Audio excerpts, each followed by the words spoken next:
Hello class, good morning. कैसे हो आप लोग? आज इस सेशन में हम फंडामेंटल राइट्स को देखने वाले हैं। आपको पता है कि हमने लक्ष्मीकांत का एक इनिशिएटिव स्टार्ट किया और इसके अंदर हम क्या कर रहे हैं कि समराइज्ड वे में लक्ष्मीकांत को आपके सामने ला रहे हैं। देखो, लक्ष्मीकांत बुक बहुत मोटी है, एक बार तो आप पढ़ लोगे लेकिन रिवीजन करना बार बार पॉसिबल है नहीं। तो हम क्या कर रहे हैं, यहाँ पे समराइज्ड वे में आपके पास लेके आएंगे ताकि आप आसानी से रिवीजन कर सको। फंडामेंटल राइट्स की बात करें, आपको पता है फंडामेंटल राइट्स क्या होता है? बेसिकली फंडामेंटल राइट्स वो बेसिक राइट्स हैं जो अगर आपका वायलेट हो रहा है तो आप स्टेट के ऊपर ऑब्लिगेशन लगा सकते हो, आप कोर्ट के अंदर जा सकते हो, स्टेट को कोर्ट के अंदर घसीट सकते हो। इवन कोई इंडिविजुअल भी अगर आपके फंडामेंटल राइट्स को वायलेट कर रहा है तो भी आप क्या कर सकते हो कि आप डायरेक्ट आर्टिकल 32 का यूज करके आप किसी कोर्ट में जा सकते हो। ठीक है, देखो फंडामेंटल राइट्स बहुत ज़रूरी होता है सिटीजन्स के लिए, क्योंकि एज ए सिटीजन हम क्या करते हैं, हम टैक्स पे करते हैं, देश के लिए बहुत कुछ करते हैं। तो हमारे भी कुछ राइट्स हैं, कुछ बेसिक राइट्स हैं जिसको प्रोटेक्ट होना ज़रूरी होता है। ठीक है, जो हमें चाहिए होता है। तो फंडामेंटल राइट्स जो है हमें कुछ बेसिक राइट्स प्रोवाइड करवाता है। टोटल 7 फंडामेंटल राइट ओरिजिनली दिए गए थे, जिसके अंदर राइट टू प्रॉपर्टी को 44th अमेंडमेंट एक्ट के थ्रू एबॉलिश कर दिया गया। प्रेजेंटली 6 फंडामेंटल राइट्स आपको दिखते हैं, जिसमें से राइट टू इक्वालिटी को हमने लास्ट क्लास में कवर किया था और इस क्लास में हम ट्राई करेंगे कि हम फंडामेंटल राइट्स को यहाँ पे आज इस सेशन में कंप्लीट ख़त्म कर दें। ठीक है, तो जो हमारा सेकंड है वो कौन सा है हमारा राइट? तो सेकंड राइट हमारा क्या है? Right to freedom. देखो, राइट टू फ्रीडम जो आर्टिकल 19 के अंदर दिया गया, ये कंप्लीटली एब्सोल्यूट राइट्स नहीं है, इसके ऊपर कुछ रिस्ट्रिक्शंस भी है। देखो, आर्टिकल 19 कहता क्या है कि protection of certain rights regarding freedom of speech, expression etcetera. ठीक है, जब आप आर्टिकल 19 की बात करोगे तो आर्टिकल 19 के साथ कुछ ना कुछ आपको यहाँ पे एक्सेप्शन दिखेंगे, कुछ क्लॉज ऐसे दिखेंगे जो कि यहाँ पे इस राइट्स के बारे में बात करेंगे, इस राइट्स को प्रोटेक्ट करने की भी बात करेंगे, इस राइट को यहाँ पे अवॉइड भी करेंगे। ठीक है, अगर कभी पब्लिक ऑर्डर वाला कोई सीन हो जाता है तो वहाँ पे क्या किया जाता है कि आपसे आर्टिकल 19 के अंदर जो राइट्स दिए गए उसको यहाँ पे छीन लिए जाते हैं। ठीक है, तो टोटल 6 राइट्स आपको आर्टिकल 19 के अंदर दिए गए हैं। कौन कौन से हैं उसको हम एक बार देख लेते हैं।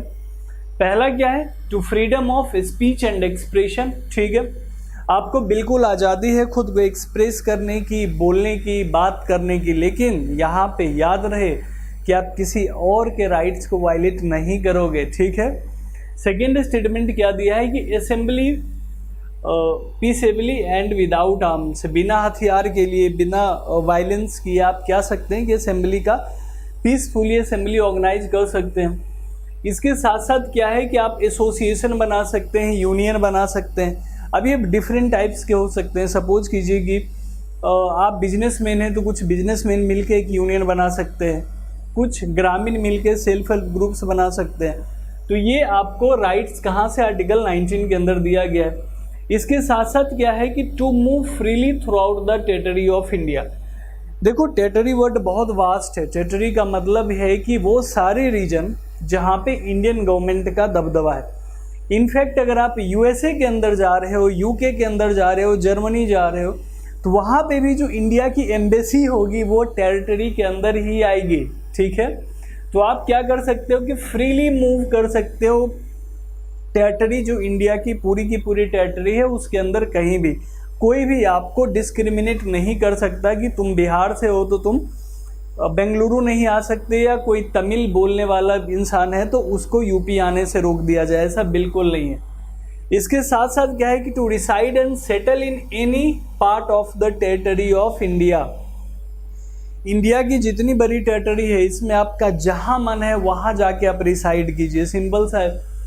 अगर आपका पुश्तैनी है तो ठीक है, रेंट पे जाके रह सकते हैं, लैंड खरीद सकते हैं। ठीक है, जम्मू कश्मीर में एक्सेप्शन था लेकिन फिलहाल वो भी हट गया है। एंड लास्ट क्या है कि to practise any profession, to carry on any occupation, trade और बिजनेस। देखो, लाइवलीहुड के लिए कुछ ना कुछ तो काम करना पड़ेगा ना। आपको जीवन जीना है, आपको फैमिली को सपोर्ट करना है, तो आर्टिकल 19 क्लॉज एफ जो है ये आपको ये पावर देता है कि आप कोई भी प्रोफेशन चूज कर सकते हैं। सपोज करिए मैंने क्या किया है, तो मैंने teaching as a profession choose किए, इसी से हमारे घर का पेट भरता है, ठीक है। कोई बिजनेस करेगा, कोई गवर्नमेंट जॉब में, जैसे आप लोग गवर्नमेंट जॉब की प्रिपरेशन कर रहे हैं, तो ये आपका हक है, आपको ये फंडामेंटल राइट्स दिया गया है कि आप कोई भी यहाँ पे प्रोफेशन चूज कर सकते हैं, ठीक है। अब हम एक एक करके ना इन सबको देख लेते हैं फटाफट कि क्या एक्चुअल ये मीन करता है एक इलेबोरेटिव वे में। तो आर्टिकल 19(1)(a) के अंदर क्या दिया गया है, तो freedom of speech and expression दिया गया है। अब freedom of speech and expression क्या कहता है, तो this provision grant citizens the freedom to express their view, opinion, belief and convictions freely through speech, writing, printing और एनी अदर मोड, ठीक है। आपका जो मन करे लिखिए, जो मन है बोलिए, लेकिन एक चीज का ध्यान रखना है, क्या कि आप जो है किसी भी तरह से किसी और को हार्म नहीं कर सकते, ठीक है। चाहे मोरल हो, चाहे फिजिकल हो। ऐसा थोड़ी कि करने की आज़ादी है तो किसी को जाके पीट दिया, बोलने की आज़ादी है तो प्रधानमंत्री को हम गाली बक देंगे, बिल्कुल नहीं। अगर आप ऐसा करते पाए जाते हो, या आपकी किसी भाषण की वजह से, आपके किसी एक्टिविटी की वजह से पब्लिक ऑर्डर अगर बर्बाद हो रहा है, वहाँ पे वो उसका बैलेंस बिगड़ रहा है, तो आपको अरेस्ट भी किया जा सकता है। एक बात याद रखिएगा, इसीलिए मैंने बोला आर्टिकल 19 जो है वो एब्सोल्यूट राइट नहीं है। क्या है, तो एब्सोल्यूट राइट नहीं है। अगर आपकी हरकतों से पब्लिक ऑर्डर में कुछ भी उतार चढ़ाव हुआ तो आपको जेल की हवा भी खानी पड़ सकती है। इसीलिए आर्टिकल 19 का सोच समझ के यूज करना है, ठीक है। आर्टिकल 91(b) क्या कहता है, तो 19(1)(b) क्या कहता है, देखिए, citizens have the right to assemble peacefully without arms. It includes the right to hold public meeting, demonstration and take out procession, but does not include the right to strike. देखो, जो हमने देखा था किसान आंदोलन चल रहा था, या एनआरसी के अगेंस्ट जो शाहीन बाग में हमने प्रोटेस्ट देखा, वो क्या था, वो एक तरह का प्रोटेस्ट जो था वो स्ट्राइक था, ठीक है। तो इस तरह की चीज़ों के लिए सरकार जो है आपको अनुमति नहीं देगा। सरकार आपको अनुमति देगा कब, जब वो पीसफुल होगा। फॉर एग्जाम्पल, अगर किसान मूवमेंट जब स्टार्ट हुआ था तो वो स्टार्टिंग में क्या था, बिल्कुल एक पीसफुल मूवमेंट था, लेकिन जैसे जैसे एगिएशन बढ़ता गया तो फिर सरकार ने देखो पब्लिक ऑर्डर को प्रोटेक्ट करने के लिए उनको सप्रेस करने की भी कोशिश की कई बार, ठीक है। तो यही चीज़ आपको समझना है कि फ्रीडम ऑफ असेंबली के अंदर आपको ये हक दिया गया है कि आप कहीं भी पीसफुली असेंबली क्रिएट कर सकते हैं। फॉर एग्जाम्पल, आपके गांव के अंदर सड़क नहीं बन रही है तो आप पूरे गांव को गैदर कर सकते हैं या उसके ऊपर डिस्कस कर सकते हैं। इलेक्शन का टाइम है, आप डिस्कस कर सकते हैं कि किसको रिप्रेजेंटेटिव चुने ना चुने, लेकिन आप पब्लिक ऑर्डर को वायलेट नहीं करेंगे, क्योंकि स्ट्राइक जब आप करते हो तो इससे क्या होता है कि जान माल का भयानक नुकसान देखने को मिलता है, ठीक है। और मोस्टली स्ट्राइक अगर देखो तो टाइम के साथ क्या होता है कि वायलेंट हो जाता है, इसीलिए स्ट्राइक को इससे बाहर रखा गया है। नेक्स्ट हमारा क्या है, तो 19(1) क्लॉज 3 क्या कहता है, फ्रीडम ऑफ एसोसिएशन, ठीक है। अब एसोसिएशन क्या होता है, मतलब आप एसोसिएट होंगे, किसी सोसाइटी के मेंबर बन जाओगे, ठीक है। तो यहाँ पे क्या है कि individuals have the right to form associations, unions और कोऑपरेटिव सोसाइटीज, ठीक है। देखो, ये सारी चीज़ें जो होती है सोशल वेलफेयर के लिए यूज किया जाता है। कुछ इंडस्ट्रियलिस्ट हैं, कुछ बिजनेसमैन क्या करेंगे, अपना एक ग्रुप बना लेंगे और वो एक यूनियन बना के अपनी डिमांड रख सकते हैं वहाँ पे। कोऑपरेटिव सोसाइटीज आप बना सकते हो जिसके अंदर एक दूसरों की मदद कर सकते हो, लाइक सेल्फ हेल्प ग्रुप्स आप देखते हो आज के टाइम पे। इसके अंदर क्या होता है ना कि कलेक्टिव रिस्पॉन्सिबिलिटी होती है, किसी एक इंसान के ऊपर रिस्पॉन्सिबिलिटी नहीं दिखेगी। एक जब हम सोसाइटी की बात करेंगे कि यूनियन की बात करेंगे तो पूरे के पूरे यूनियन के ऊपर क्या होगा कि यहाँ पे आपको रिस्पॉन्सिबिलिटी देखने को मिलेगी।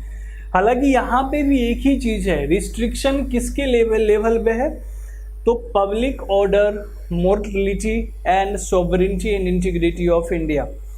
आप जो काम कर रहे हो उससे इंडिया की सॉवरेनिटी को कोई खतरा नहीं होना चाहिए, इंडिया के जो आम पब्लिक है उससे परेशान वो नहीं होना चाहिए, ठीक है। सपोज करो कि अभी अंबानी अदानी ये सब मिलके ग्रुप बना ले, और ग्रुप बनाने के बाद सडनली वो क्या करेंगे, वो कुछ डिमांड रख दे और उसके बाद बोले कि अगर नहीं दोगे तो हम अपनी फैक्ट्रीज को बंद कर देंगे। अब इससे क्या होगा कि एक पब्लिक ऑर्डर में बहुत बड़ा भूचाल आ जाएगा, क्योंकि लाखों लोगों की जॉब चली जाएगी सडनली। तो आप कोई भी ऐसी चीज़ नहीं कर सकते जिससे सोवरेंटी और इंटीग्रिटी जो हमारे देश की है उसको खतरा हो, साथ ही साथ पब्लिक ऑर्डर यहाँ पे बिगड़े। ठीक है, इन चीज़ों का आपको ध्यान रखना पड़ेगा। इसके साथ साथ अगर हम बात करें तो आर्टिकल 19(1)D हमें क्या कहता है, तो आर्टिकल 19(1)D के अंदर आप देखोगे फ्रीडम ऑफ मूवमेंट। ठीक है, ये मैंने आपको क्या समझाया कि आपको कोई भी रोक नहीं सकता। ठीक है, अगर आप चाहते हैं तो पूरे देश में कहीं भी घूम सकते हैं, लेकिन यहाँ पे प्रॉब्लम क्या है कि सपोज कीजिए कि कुछ रीजन्स है, जस्ट लाइक आप लक्षद्वीप की बात करें तो वो क्या है, इको सेंसिटिव जोन है, तो वहाँ पे आप ऐसे जाके नहीं घूम सकते। वहाँ घूमने जाने के लिए आपको क्या करना पड़ेगा, तो सरकार से परमिट लेना पड़ेगा। साथ ही साथ जो नॉर्थ ईस्टर्न रीजन है कुछ, अभी अगर आपको मणिपुर विजिट करना है तो आपको स्पेशल परमिट की ज़रूरत होगी, आप ऐसे विजिट नहीं कर सकते। ठीक है, तो गवर्नमेंट कुछ रिस्ट्रिक्शंस लगाती है, इसके अलावा जो है आप ओवरऑल पूरी टेरिटरी में घूम सकते हैं। ठीक है, अब हम बात करते हैं अगला फ्रीडम ऑफ रेसिडेंस की। देखो आर्टिकल 19(1) क्लॉज ई के अंदर ये क्लियरली मेंशन्ड है कि आप जो है इंडिया की टेरिटरी के अंदर कहीं भी रिसाइड कर सकते हैं, कहीं भी जाके आप अपना घर बना सकते हैं, आप रह सकते हैं। आपको पता है कि हमारे संविधान के अंदर, हमारे कॉन्स्टिट्यूशन के अंदर single citizenship plus single domicile का कॉन्सेप्ट है।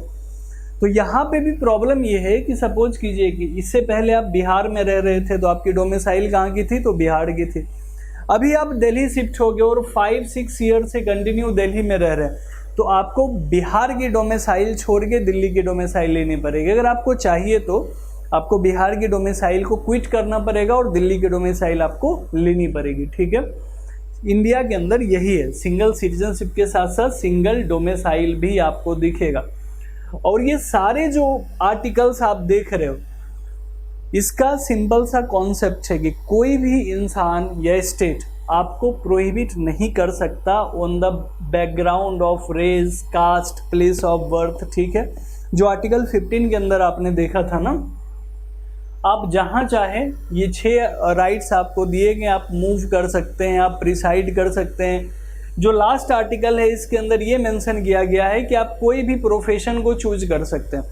इसका भी सिंपल सा मतलब है कि जीवन जीने के लिए कुछ ना कुछ करना पड़ेगा। तो अब ये मत सोचिएगा कि प्रोफेशन का मतलब चूज करने का ये दे दिया है तो आप जाके वहाँ पे मोस्ट वांटेड किलर बन जाओ, शूटर बन जाओ, नहीं। बाय द लॉ के अंदर रह के एज ए सिटीजन आप जो है अपना प्रोफेशन चूज कर सकते हैं। ठीक है, आप कुछ भी कीजिए, रेडी पटरी पे ठेला लगा लो, आप बिजनेसमैन बन जाओ, आप गवर्नमेंट एम्प्लॉय बन जाओ, सेल्फ एम्प्लॉयड बन जाओ लाइक मी। ठीक है, तो ये सब के सब आपको क्या दिए गए हैं, ये यहाँ से आपको राइट्स दिए गए। ठीक है, तो आर्टिकल 19 को आपने अच्छे से समझ लिया होगा। आर्टिकल 19 जो है ये एब्सोल्यूट राइट नहीं है। अगर पब्लिक ऑर्डर वायलेट होगा या गवर्नमेंट को ये लगता है कि यहाँ पे उनको कुछ एक्शंस लेना चाहिए तो वो आपके अगेंस्ट एक्शन लेंगे, और ये जो 6 राइट दिए गए हैं इन 6 में से कुछ राइट्स को सस्पेंड भी किया जा सकता है। ठीक है, अब हम चलते हैं आगे। हालांकि देखो, जब आपने 44th अमेंडमेंट एक्ट आपको याद होगा, तो 44th अमेंडमेंट एक्ट से कुछ चीज़ें हुई थी आर्टिकल 19(1) के अंदर। ठीक है, जब हमारा 44th अमेंडमेंट आया था तो उसके बाद हमने क्या किया था कि the right to acquire, hold and dispose of property जो था, जो कि राइट टू प्रॉपर्टी का ही एक सब क्लॉज अगर आपको यहाँ दिखेगा, ये इसको हमने क्या किया था, तो रिमूव कर दिया था, एबॉलिश कर दिया था, नल एंड वॉइड कर दिया था। ठीक है, और क्या किया, तो आर्टिकल 300A के अंदर इसको जगह दे दी गई थी। अब आप बोलोगे तो आर्टिकल 31 के अंदर मेंशन्ड है, तो आर्टिकल 31 के अंदर बिल्कुल मेंशन्ड है, लेकिन आर्टिकल 19 के अंदर जो चीज़ें मेंशन्ड है, मैंने ऑलरेडी क्या बोला है, ये एब्सोल्यूट राइट्स नहीं है, ये एक सिंबॉलिक राइट्स है यहाँ पे। ठीक है, चलिए अब हम आर्टिकल 20 को देखेंगे। और जल्दी से बता दीजिए कि आपको कोई भी परेशानी जो अभी तक हमने देखा आर्टिकल 19 के अंदर, आपका अगर कोई भी डाउट होगा तो आप पूछ लीजिएगा, कमेंट में पूछ लेना, ठीक है।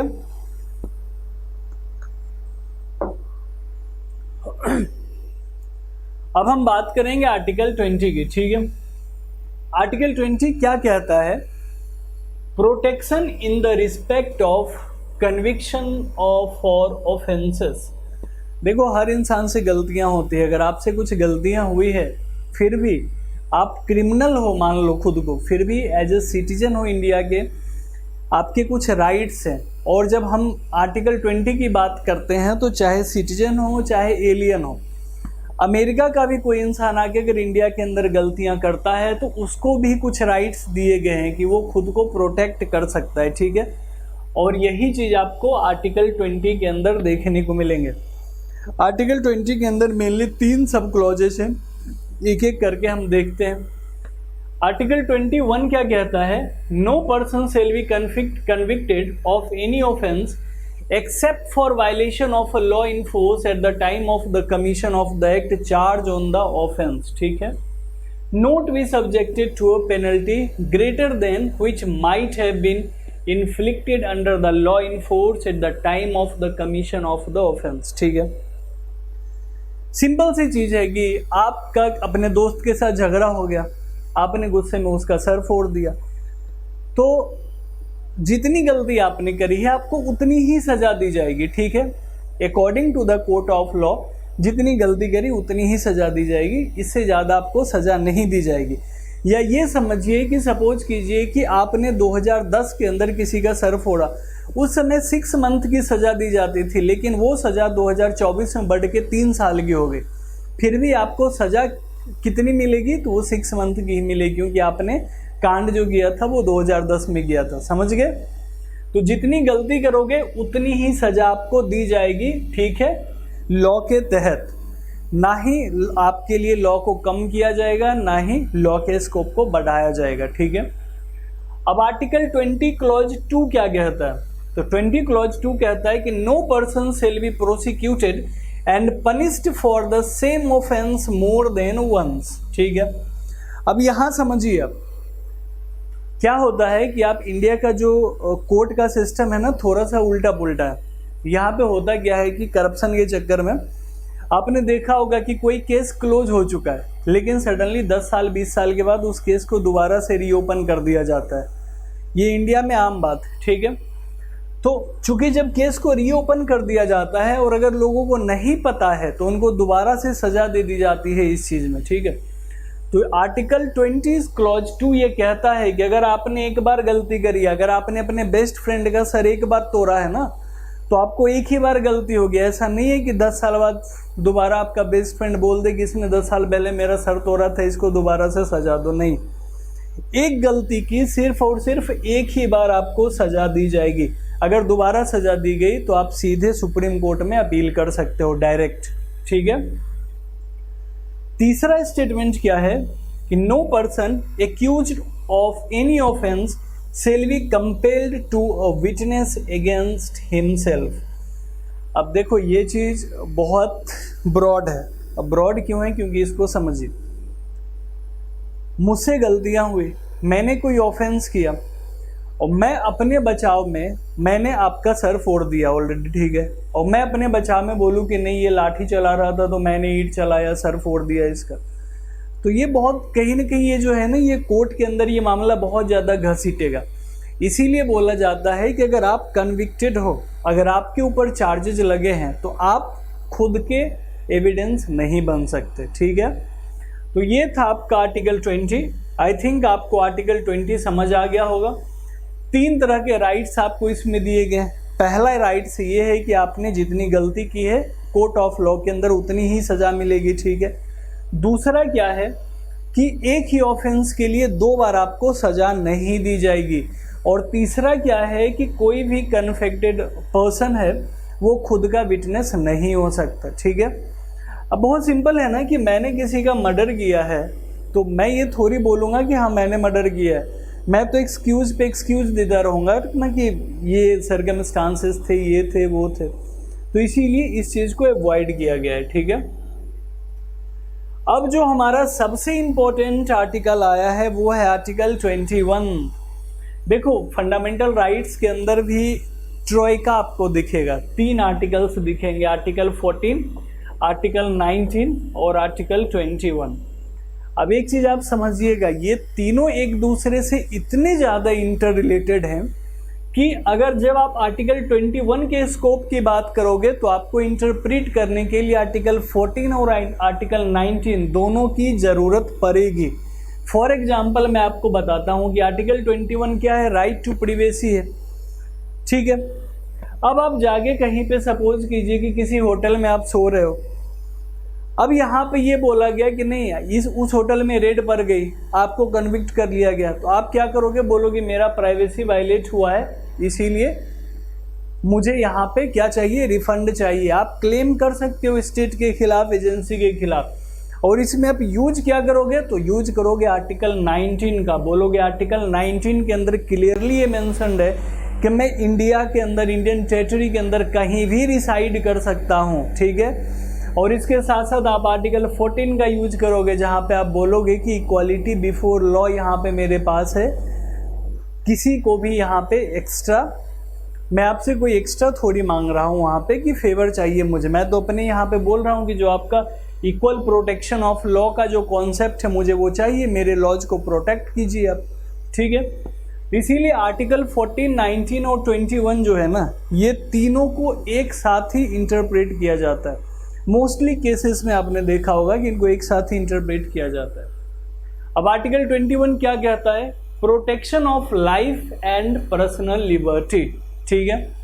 No person shall be deprived of his life और personal liberty except according to procedure established by law, ठीक है। किसी भी पर्सन को उसकी लाइफ और उसकी जो आज़ादी है, लिबर्टी है, उसे डिप्राइव नहीं किया जा सकता, ठीक है। और जो प्रोसीजर एस्टैब्लिश्ड बाय लॉ है, इसका कॉन्सेप्ट आप समझिए कि कुछ सर्कमस्टांसेस होते हैं जहाँ पे आप लॉ को आपको कंट्रोल करना पड़ता है। हालांकि मेनका गांधी केस के बाद जो प्रोसीजर एस्टैब्लिश्ड बाय लॉ का जो कॉन्सेप्ट था, जिसको हमने जापान से बोरो किया था, इसको हमने ड्यू प्रोसीजर ऑफ लॉ से यहाँ पे इसको हमने क्या किया था, ठीक है।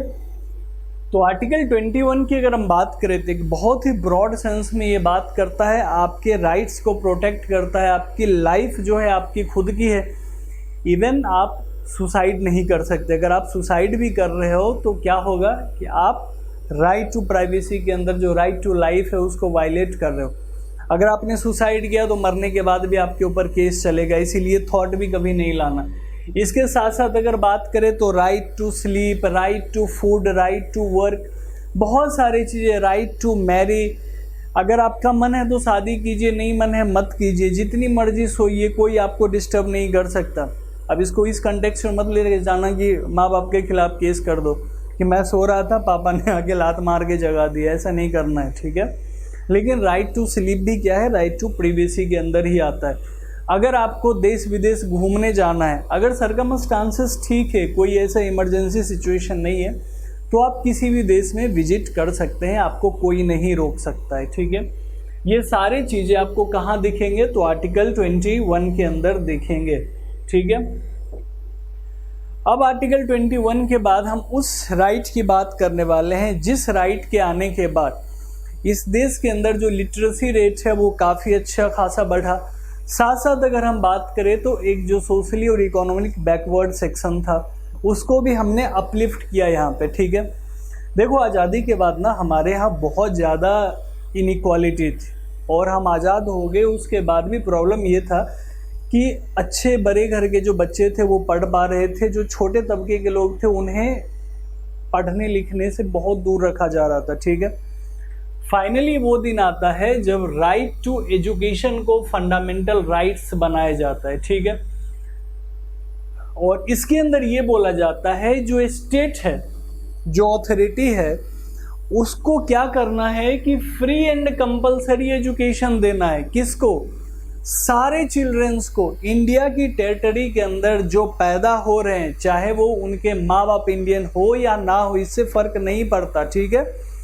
इंडिया की टेरिटरी में जो भी बच्चा पैदा हो रहा है उन सारे चिल्ड्रंस को, अगर वो 6 से 14 साल के बीच में हैं तो उनको क्या दिया जाएगा, कंपलसरी एजुकेशन दिया जाएगा, ठीक है। किसके द्वारा, तो स्टेट के द्वारा। और ये इस प्रोविज़न की अगर हम बात करें तो इस प्रोविज़न के बाद बहुत सारे चेंजेस हुए और फिर हमारा जो लिटरेसी रेट था ये भी बढ़ा। धीरे धीरे जो ग्रामीण इलाके थे वहाँ भी लोग बढ़ चढ़ के हिस्सा लिया था। अगर हम यहाँ पे बात करें कि ये 21A हमने कब ऐड किया था, तो आपको 86th अमेंडमेंट एक्ट याद होगा। 86 अमेंडमेंट एक्ट के थ्रू हमने क्या किया कि हमने फंडामेंटल राइट्स के अंदर राइट टू एजुकेशन को ऐड कर दिया, ठीक है, ताकि हर एक बच्चा, चाहे वो किसी क्लास, सेक्स, रेस, किसी भी बैकग्राउंड का हो, उसको यहाँ पे फ्री एंड कंपलसरी एजुकेशन प्राप्त हो, ठीक है। Got it. अब हम चलते हैं आर्टिकल 22 के बारे में, ठीक है। और आर्टिकल 22 क्या कहता है कि ये अरेस्ट और डिटेंशन की बात करता है कि सपोज कीजिए कि आपको किसी कॉन्विक्ट हुए, आप किसी केस में आपको अरेस्ट किया गया है, तो देखो अरेस्टेड पर्सन्स के भी कुछ राइट्स होते हैं। और जब मैं आर्टिकल 22 की बात करूं तो ये अरेस्ट किसी का भी हो सकता है, इंडिया के अंदर एक सिटीजन का भी हो सकता है, एक बाहरी एलियन का भी हो सकता है, ठीक है। तो चाहे वो कोई फॉरेनर एलियन हो या इंडियन सिटीजनशिप हो, अगर उनको यहाँ पे अरेस्ट किया जाता है तो उनको कुछ राइट्स दिए गए हैं खुद को प्रोटेक्ट करने के लिए, ठीक है।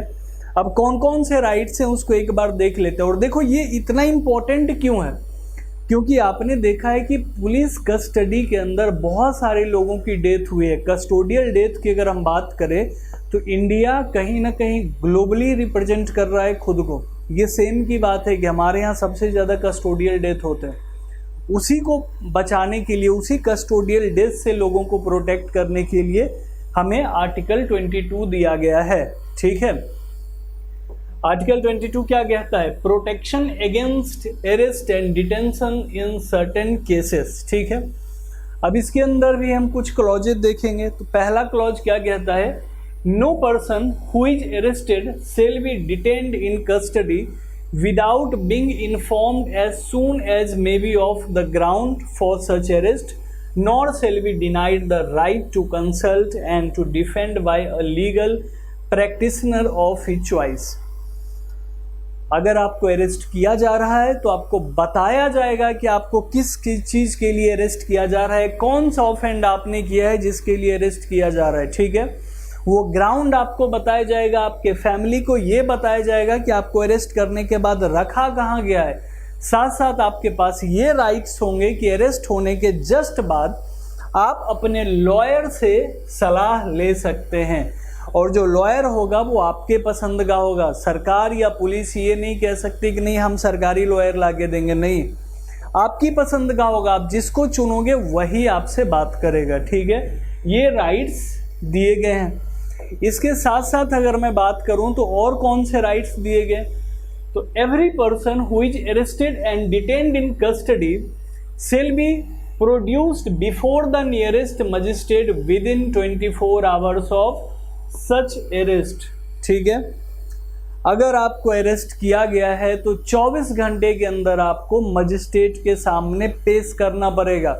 अगर ऐसा नहीं कर रहा है तो आपका फंडामेंटल राइट्स का वायलेशन हो रहा है। आप हैबियस कॉर्पस का यूज करके सुप्रीम कोर्ट पहुंच सकते हैं, ठीक है।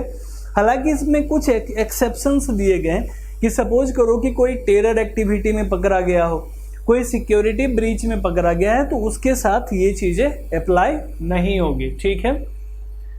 और देखो आर्टिकल 22 की जब हम बात करते हैं ना, तो आर्टिकल 22 के अंदर कुछ चीज़ें एक्स्ट्रा मेंशन की गई है। इसके अंदर कुछ प्रोविजंस जो भी एक्स्ट्रा एडिशनली ऐड किया गया कि अगर किसी फीमेल को अरेस्ट करना है तो जो जाएंगे, ये सब जुडिशियल एक्टिविटीज़म का पार्ट है, ठीक है। अगर आप किसी फीमेल को अरेस्ट करने जा रहे हैं तो आपके साथ फीमेल कांस्टेबल का होना बहुत ज़रूरी है, ठीक है। दूसरा क्या है कि आप नाइट टाइम में, अगर आप किसी फीमेल को अरेस्ट कर रहे हैं तो आपको डे टाइम में अरेस्ट करना पड़ेगा। आप उनको पूरी रात हवालात में नहीं रख सकते, ये नियम है। हालांकि लोगों को नहीं पता है, हमारे यहाँ अरेस्ट किया जाता है, उसके बाद उनका शोषण भी किया गया है, कई केसेस में ऐसा सामने आया है। इसीलिए देखो क्या होता है ना कि संविधान एक ऐसी चीज़ है जिसके बारे में हर एक इंसान को पता होना चाहिए ताकि उनके बेसिक राइट्स को कोई वायलेट ना करे, ठीक है। ये यूपीएससी के लिए सिर्फ ज़रूरी नहीं है, हर एक चीज़ के लिए ज़रूरी है, आपके डेली लाइफ के लिए ये चीज़ ज़रूरी है। अगर आप ध्यान से समझो तो ये आपको हर दिन काम आने वाली चीज़ें हैं, ठीक है। चलिए अब हम आगे देखेंगे right against exploitation. Right against exploitation के अंदर हम मेनली दो आर्टिकल्स को देखेंगे, आर्टिकल 23 एंड आर्टिकल 24, ठीक है। अब एक्सप्लॉयट करना क्या होता है? एक्सप्लॉयट करने का सिंपल सा मतलब है किसी का फ़ायदा उठा रहे हो, किसी का नुकसान करके आप अपना फ़ायदा देख रहे हो, यही तो होता है बेसिकली एक्सप्लॉयट करना। तो राइट अगेंस्ट एक्सप्लॉयटेशन के अंदर दो आर्टिकल्स हैं।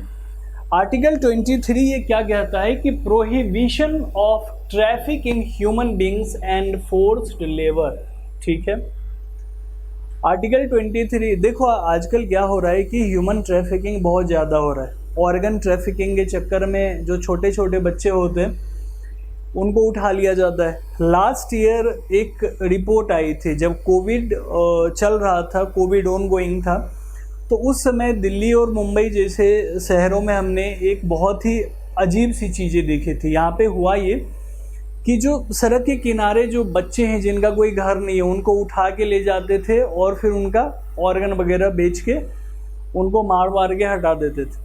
तो कहीं ना कहीं इन सब चीज़ों को प्रोहिबिट करने के लिए आर्टिकल 23 का आप यूज करते हो। आर्टिकल 23 के अंदर आप फोर्स लेबर यूज नहीं कर सकते, बंधुआ मजदूर किसी को नहीं बना सकते।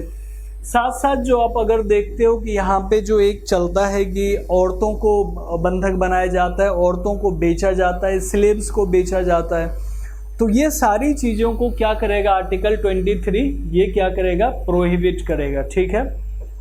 अब हम बात करते हैं आर्टिकल 24 का। आर्टिकल 24 देखो चाइल्ड के राइट्स के बारे में। देखो बच्चों के साथ बहुत अन्याय हुआ है। अगर आप 81 में जाओगे ना सॉरी 1781 मैंने बोल दिया।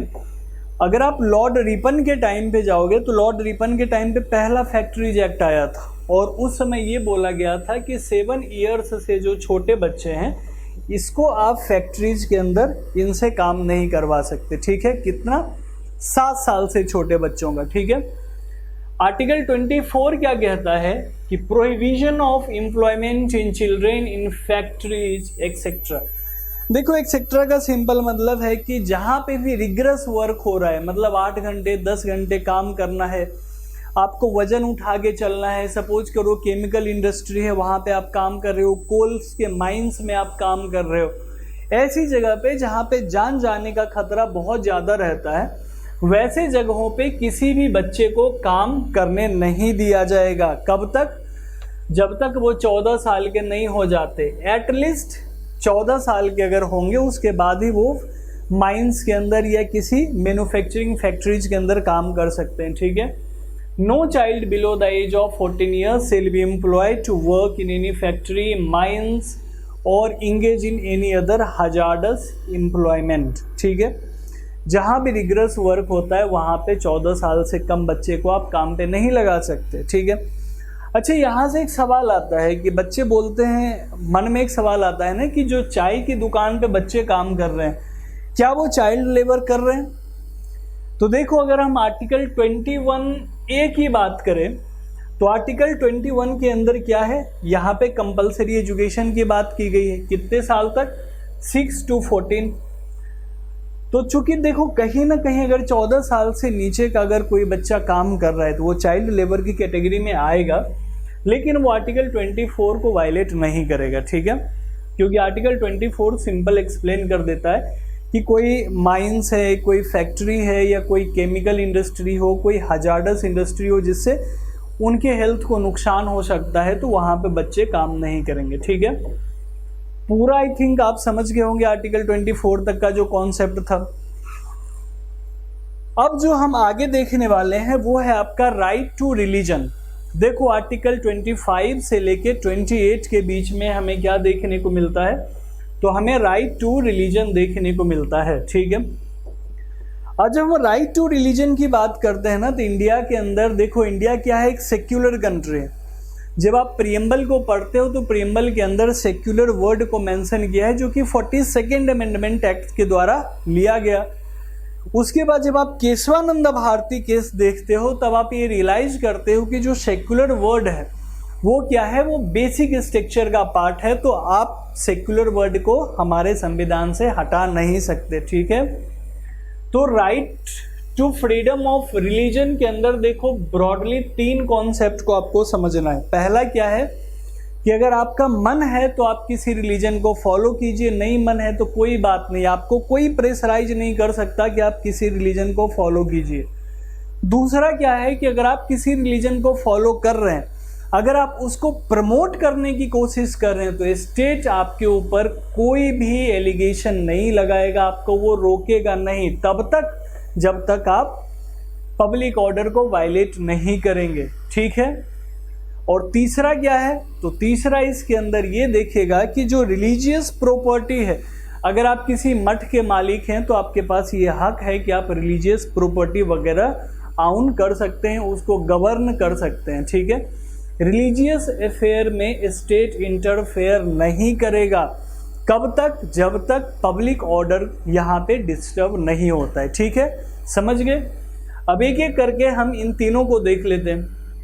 तो पहला आर्टिकल क्या है, article 25, freedom of conscience and freedom and free profession practice and prorogation of religion. अब इसके अंदर सिंपल ये बोला गया है कि अगर आपका मन है तो आप प्रैक्टिस करने के लिए फ्री हो, अगर आपका मन नहीं है तो ज़रूरी नहीं है कि आप किसी रिलीजन को फॉलो करो, आपका कोई भी रिलीजन नहीं होगा, ये आप डिसाइड कर सकते हो। अब इसके अंदर ना बेसिकली 3 पॉइंट्स आपको देखने को मिलेंगे। तो पहला पॉइंट क्या है, तो पहला पॉइंट है फ्रीडम ऑफ कॉन्साइंस।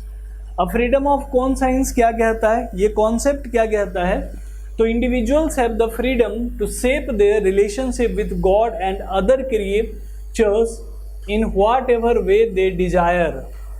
अब समझ रहे हो ना, अगर आपको भगवान को मानना है भगवान को मानो, चुड़ैल पिचास जिसको भगवान बनाना है उसको भगवान बना लो, स्टेट इंटरफेयर नहीं करेगा तब तक जब आप उल्टे सीधे काम ना करने लगो यहाँ पे, ठीक है। काला जादू करो, सफ़ेद जादू करो, स्टेट इंटरफेयर नहीं करेगा, जो मर्जी करो, बस पब्लिक ऑर्डर को आप वायलेट नहीं करोगे।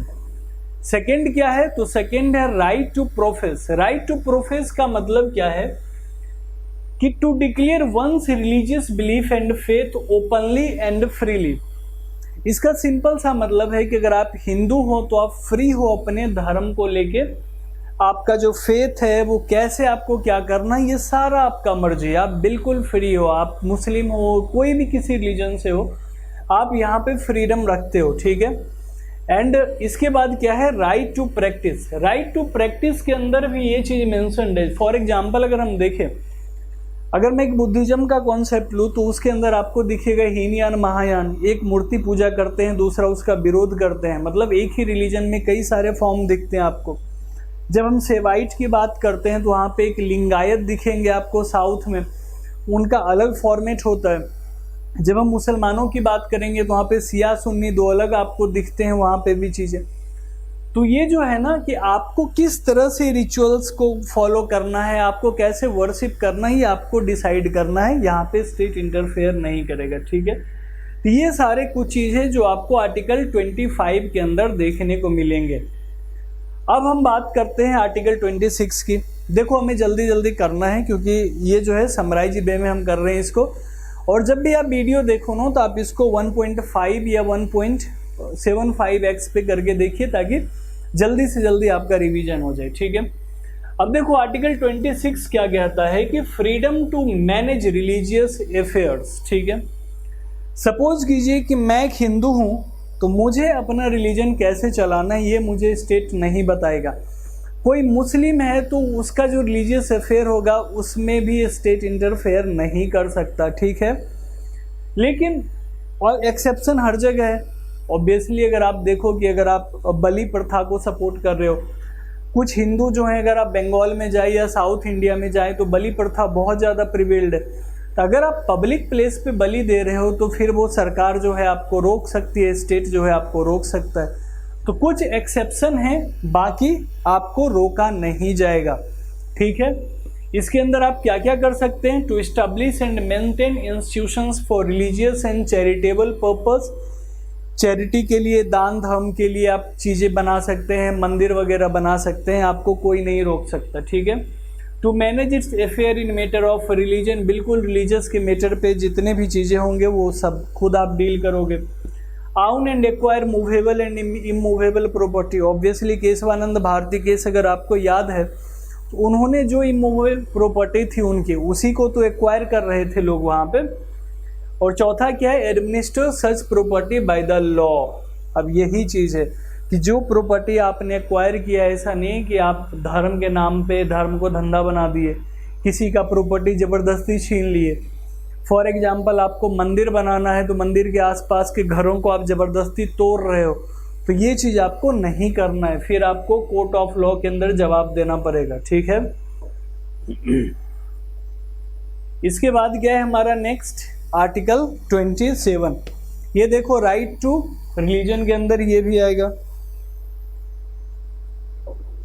इसके अंदर क्या बोला गया है?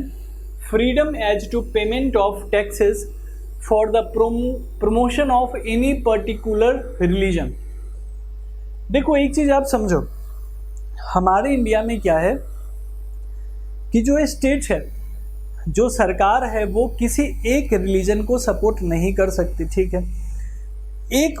कोई भी एक रिलीजन हमारे सरकार का है नहीं, तो इसीलिए क्या है कि जब आप अपने रिलीजन को प्रमोट करोगे तो वहाँ पे ऐसा नहीं है कि गवर्नमेंट बोलेगी कि नहीं तुम अपने रिलीजन को प्रमोट कर रहे हो तो हम उस पर टैक्सेस लगा देंगे, नहीं, ऐसा बिल्कुल नहीं है, ठीक है। तो आर्टिकल 27 आपको समझ आ गया क्या है? No person shall be compelled to pay any taxes.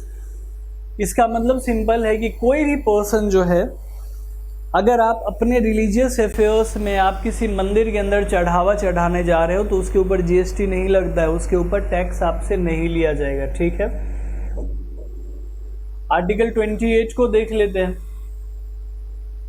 Article 28 क्या कहता है कि freedom as to attendance at religious instructions और religious worship in certain educational institutions, ठीक है।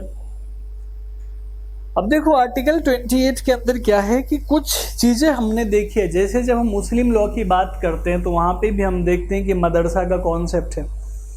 हिंदुइज्म के लॉ की भी बात करें तो वहाँ पे भी आपको सर्टेन लेवल पे कुछ मंदिरों के अंदर संस्कृत विद्यालय आपको देखने को मिलेंगे। तो ये बेसिकली उन्हीं इंस्टीट्यूशंस को गवर्न करने की बात यहाँ पे की गई है, ठीक है।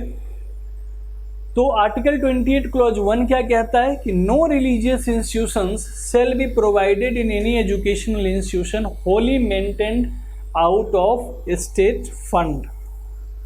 सिंपल सा है कि स्टेट आपको पैसा नहीं देगा।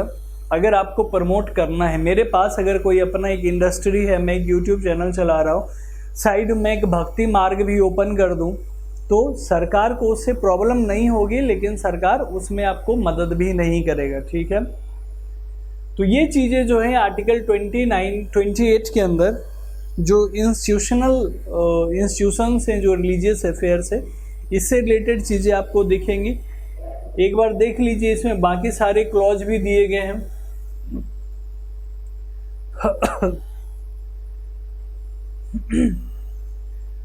अगर यहाँ पे आप ट्रस्ट वगैरह बना रहे हैं तो ऑब्वियसली कुछ ना कुछ प्रॉब्लम्स यहाँ पे आपको फेस करना पड़ेगा, ठीक है। अब हम जो है फाइनली अब हम देखते हैं इसके बाद कल्चरल एंड एजुकेशनल राइट्स। देखो बहुत सारे बैकवर्ड क्लासेस हैं जो SC/ST कम्युनिटी की, अगर हम बात करें ट्राइबल एरियाज की बात करें, जो PVTGs हैं तो उनका क्या है कि अपना एक डिस्टिंक्ट लैंग्वेज है, डिस्टिंक्ट कल्चर है, तो उनको भी प्रोटेक्ट करना हमारे लिए बहुत ज़रूरी है, वरना डाइवर्सिटी हमारी ख़त्म हो जाएगी। तो आर्टिकल 29 क्या कहता है कि protection of the interest of minority, ठीक है। यहाँ पे माइनॉरिटीज़ को प्रोटेक्ट करने की बात की गई है, और माइनॉरिटीज़ में किस चीज़ की को प्रोटेक्ट करने की बात की गई है, तो उनके डाइवर्स कल्चर को, उनके डिस्टिंक्ट लैंग्वेज को, इन सब को क्या है यहाँ पे प्रोटेक्ट करने की बात की गई है। ठीक है। सेकेंड क्लॉज क्या कहता है कि no citizen shall be denied admission into any educational institution maintained by the state और receiving aid out of the state fund on the ground of religion, race, caste, language और any of them. देखो article 28 के अंदर एक clause था जिसके अंदर ये था कि अगर ट्रस्ट वगैरह बनाया गया है और ट्रस्ट स्टेट फंडेड है तब किसी भी रिलीजन के लोग आके वहाँ पे एडमिशन ले सकते हैं। ठीक है। मैं इसका एक एग्जांपल देता हूँ। जो सेकेंड स्टेटमेंट है, अगर इसका मैं एग्जांपल दूँ तो आपको याद होगा कि जो हमारे first prime minister of India थे राजेंद्र प्रसाद, उनकी स्टार्टिंग की जो पढ़ाई हुई थी वो मदरसा के अंदर हुई थी। और करंट सिचुएशन की अगर हम बात करें तो for example Aligarh Muslim university की बात करें जो कि एक स्टेट फंडेड यूनिवर्सिटी है, तो उसके अंदर आपको हिंदू, मुस्लिम, सिख, ईसाई सारे लोग दिखेंगे। या जामिया की बात करें तो जामिया के अंदर भी आपको सारे ही सिटीजन्स दिखेंगे, उनको डिस्क्रिमिनेट नहीं किया जा सकता। रीजन क्या है? रीजन ये है कि इसको फंड कौन करता है, तो स्टेट फंड करता है, गवर्नमेंट ऑफ इंडिया फंड करता है इनको। तो जब भी गवर्नमेंट फंड करेगा तो आप किसी को भी डिस्क्रिमिनेट नहीं कर सकते। ठीक है। तो आर्टिकल 29 आपको समझ आ गया होगा। अब हम आर्टिकल 30 की बात करते हैं। तो आर्टिकल 30 क्या कहता है? Right to minorities to establish and administer educational institutions. ठीक है। अब हमने क्या देखा कि जो माइनॉरिटी होते हैं इनका डिस्टिंक्ट लैंग्वेज होता है, एक डिस्टिंक्ट कल्चर होता है।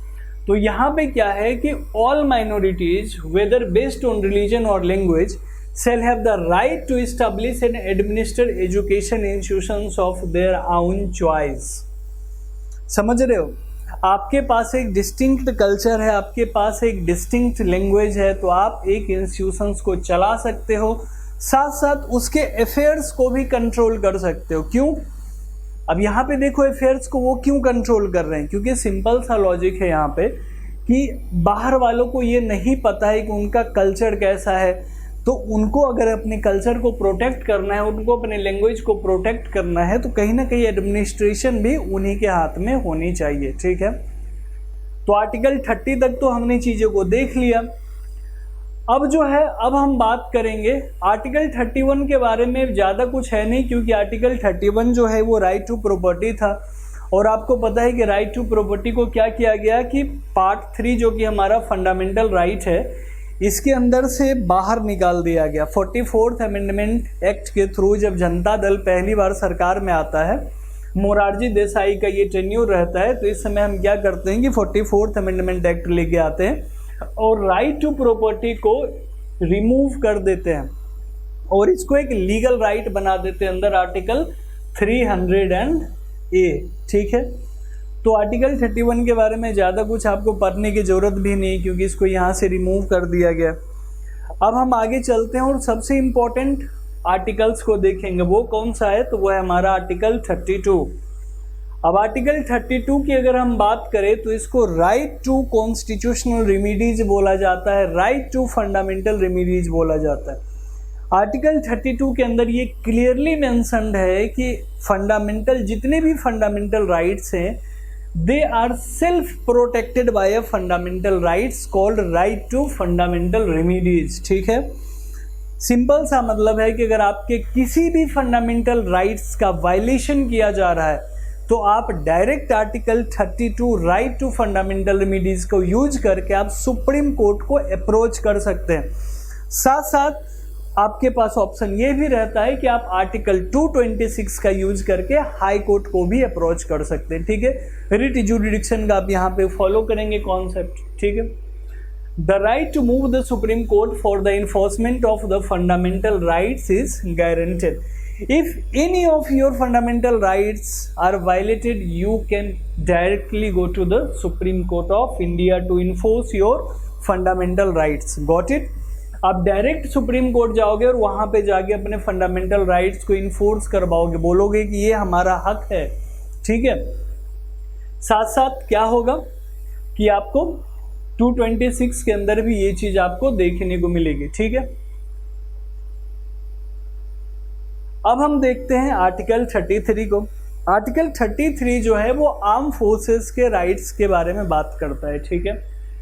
सपोज कीजिए कि आर्म फोर्सेस के अंदर किसी के ऊपर इंक्वायरी बैठी, कि जो मार्शल लॉ के अंदर किसी के ऊपर इंक्वायरी बैठ गई, तो जब वो इंक्वायरी बैठती है तो उनके पास कुछ फंडामेंटल राइट्स होते हैं, कुछ राइट्स को सिसीट कर दिया जाता है, और ये सारा का सारा कौन करेगा, तो ये सब का सब पार्लियामेंट ऑफ इंडिया के द्वारा किया जाएगा। This provision empowers Parliament to enact law that restrict or modify the application of certain fundamental rights for member of the armed force, police force, intelligence agency or similar force tasked with the maintenance of public order। ठीक है, जितने भी लोग law and order को protect करने के लिए बनाए गए हैं, उनके राइट्स को यहाँ पे प्रोटेक्ट करने की बात की गई है, उनके राइट्स को अल्टर करने की बात की गई है, साथ साथ टाइम टू टाइम मॉडिफाई करने की भी बात की गई है, ठीक है। इसके साथ अगर हम बात करें तो इसके बाद हमें जो दिखता है वो है हमारा आर्टिकल 34।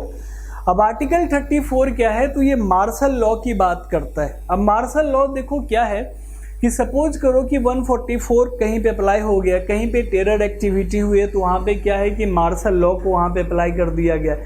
तो वैसे सिचुएशन में क्या होता है कि कुछ फंडामेंटल राइट्स को रिस्ट्रिक्ट कर दिया जाता है। फॉर एग्जांपल, अगर अभी रिसेंट देखोगे तो जम्मू कश्मीर वाला जो एरिया है उसमें रियासी के आसपास काफ़ी ज़्यादा टेरर अटैक देखने को मिले, तो उस रियासी वाले पर्टिकुलर एरिया में जो मूवमेंट है वो स्टेट के द्वारा क्या किया जा सकता है, तो रिस्ट्रिक्ट किया जा सकता है, ठीक है। तो समझ गए आर्टिकल 34 क्या है। तो आर्टिकल 34 क्या है कि मार्शल लॉ जब अप्लाई होगा तो इसके सामने उस समय आपके कुछ फंडामेंटल राइट्स को यहाँ पे सस्पेंड किया जा सकता है, ठीक है। हालांकि मार्शल लॉ को इंडियन कॉन्स्टिट्यूशन के अंदर डिफाइन नहीं किया गया। मार्शल लॉ कुछ भी हो सकता है, इंटरनल डिस्टर्बेंस हो सकता है, एक्सटर्नल डिस्टर्बेंस हो सकता है, ठीक है। कहीं पे टेरर एक्टिविटी हुई है तो वहाँ पे भी मार्शल लॉ इम्प्लीमेंट हो सकता है। जैसे मणिपुर वाला एरिया है, वहाँ पे law and order situation create हो गई, तो वहाँ पे भी हम देख सकते हैं कि मार्शल लॉ अप्लाई किया जा सकता है, ठीक है। अब जो लास्ट फंडामेंटल राइट्स है, लास्ट फंडामेंटल राइट कौन सा हमारा है, तो वो है आर्टिकल 35। अब देखो आर्टिकल 35 क्या है, तो आर्टिकल 35 के अंदर ही डाइवर्सिटी को प्रोटेक्ट किया गया है। बेसिकली आपको पता है कि हमारे यहाँ एक वास्ट कल्चर है, वास्ट डाइवर्सिटी है। टोटल देखा जाए अभी तो कितना बड़ा है, 28 स्टेट्स भी है। हर स्टेट अगर कुछ ना कुछ डिमांड करे कि फंडामेंटल राइट में ये चेंज कर दो, ये चेंज कर दो, तो ये तो पॉसिबल है नहीं। तो आर्टिकल 35 के अंदर पार्लियामेंट को सोल ऑथोरिटी दी गई है कि कोई भी चेंजेस जो फंडामेंटल राइट्स के अंदर किया जाएगा उसका अधिकार किसको दिया गया है, तो उसका अधिकार सिर्फ और सिर्फ पार्लियामेंट को दिया गया। ये देख रहे हो, ये एलोन वर्ड यहाँ पे यूज किया गया है, ठीक है। The provision specified that parliament alone has the authority to enact law aimed at implementing certain fundamental rights, ठीक है। फंडामेंटल राइट्स से रिलेटेड जितने भी लॉज बनाए जाएंगे वो सिर्फ और सिर्फ कौन बना सकता है, तो वो सिर्फ और सिर्फ हमारा पार्लियामेंट ही बना सकता है, ठीक है। और ये क्यों ज़रूरी है, क्योंकि ताकि पूरे देश में एक यूनिफॉर्मिटी बनी रहे। अब ऑब्वियसली है ना कि बिहार के लिए कोई लॉ बना दो, तमिलनाडु वाले नहीं मानेंगे, एमपी के लिए कोई लॉ बना दो, महाराष्ट्र वाले नहीं मानेंगे। तो एक यूनिफॉर्मिटी चाहिए, इसीलिए हम यहाँ पे आर्टिकल 35 के अंदर ये यूनिफॉर्मिटी देखते हैं, ठीक है। तो आज जो है इस सेशन में हमने फंडामेंटल राइट्स को ख़त्म कर दिया। एक बार और मैं आपको रिवीजन करवा देता हूँ यहाँ पे, ज़्यादा कुछ नहीं, बस दो मिनट में ख़त्म हो जाएगा, ठीक है। फंडामेंटल राइट्स की बात करें तो वो बेसिक राइट्स हैं जो कि एज ए सिटीजन हमें दिए गए हैं, ठीक है। कुछ फंडामेंटल राइट्स ओनली सिटीजन्स को मिले हैं, कुछ fundamental rights citizen plus aliens दोनों को दिए गए हैं, ठीक है। Article 14, article 15, article 16, article 19, article 29, article 30, ये वो राइट्स हैं जो सिर्फ और सिर्फ सिटीजन्स को ही दिए गए, और बाकी के जो रेस्ट के हैं वो सिटीजन प्लस एलियन दोनों को दिए गए। ओरिजिनली 7 फंडामेंटल राइट्स आपको दिखे थे, जिसमें से राइट टू प्रॉपर्टी को 42nd अमेंडमेंट 44th अमेंडमेंट 1978 से बाहर निकाल दिया गया और लीगल राइट बना दिया गया अंडर आर्टिकल 300A। रेस्ट आपके पास अभी 6 राइट्स है। राइट टू इक्वालिटी जो कि 14 to 18 के अंदर आता है। इसके बाद राइट टू प्रिवेसी दिखेगा, राइट अगेंस्ट एक्सप्लॉयटेशन दिखेगा, राइट टू रिलीजियस अफेयर्स दिखेगा। तो इस तरह से राइट टू माइनॉरिटी दिखेगा, ठीक है। तो ये आपके सेशन थे। आई होप आपको फंडामेंटल राइट्स अच्छे से समझ आ गया होगा।